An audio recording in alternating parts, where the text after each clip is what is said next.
அப்படின்னா பிரமித்து அப்படின்னா எப்படி இருந்திருக்கும்? பிரமித்து அப்படின்னா எப்படி இருந்திருக்கும்? எப்படி இருந்திருக்கும்? எப்படி இருந்திருக்கும்? ஐயோ, வாசலுக்கு வெளியில் ட்ரெஸ் அலங்கோலமா முடக்கப்பட்ட நிலைமையில் நடக்க முடியாது, தூக்கி கொண்டு வந்து வைப்பாங்க, யாரும் மதிக்க மாட்டாங்க. இப்படி ஒரு முடக்கப்பட்ட நிலைமையில் இருந்தவன் இன்னைக்கு சுகமாகி சமமா தேவாலயத்துக்கு வந்து சாலமோன் மண்டபத்தை துதிச்சிட்டு இருக்கிறானே அப்படின்ற பார்க்கும்போது அது ஒரு ஆச்சரியமா இருந்திருக்கும்.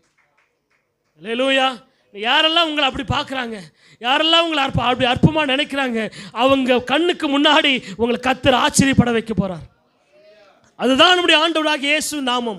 அதுதான் அவர் வல்லமை உள்ளவர். அதற்காக தான் அந்த கல்வாரி சிலுவையிலே நமக்காக ஜீவனை கொடுத்தார். அதற்காக தான் உயிரோடு கூட எழுந்தார். அதற்காக தான் மீண்டு வரப்போகிறார். அதற்காக தான் அந்த அதிகாரத்தை நம்ம கையில் கொடுத்துருக்கிறார்.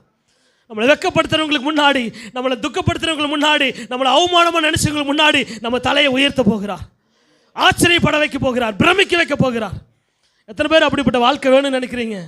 உங்கள் முன்னாடி விட்டு பின்னாடி பேசினவனை எல்லாம் கர்த்தர் ஒரு நாள் உங்களை முன்னாடி வந்து ஆச்சரியப்பட வைக்க போகிறார். எப்படி இருந்திருக்கு யோசிச்சு பாருங்க. நம்ம சபைக்கு வந்து நிமித்தமா அல்லது நம்ம ஒரு நெருக்கப்பட்ட நேரத்தில் நம்மளை எல்லாம் எப்படி பேசியிருப்பாங்க, எப்படி யோசிச்சிருப்பாங்க. இன்னைக்கு அந்த பேச்சு எல்லாம் மாற்றி ஆச்சரியப்பட வைக்க போகிறார். அதான் கர்த்தர் சொன்னார். இந்த காரியத்தை தியானிக்கும் போது, உங்களுக்காக நான் ஜெபிக்கும் போது அதான் சொன்னார். இன்னைக்கு முடக்கப்பட்ட நிலைமையில ஜனங்களால் புறக்கணிக்கப்பட்ட நிலைமையில இன்னைக்கு வந்திருக்கிறாங்க.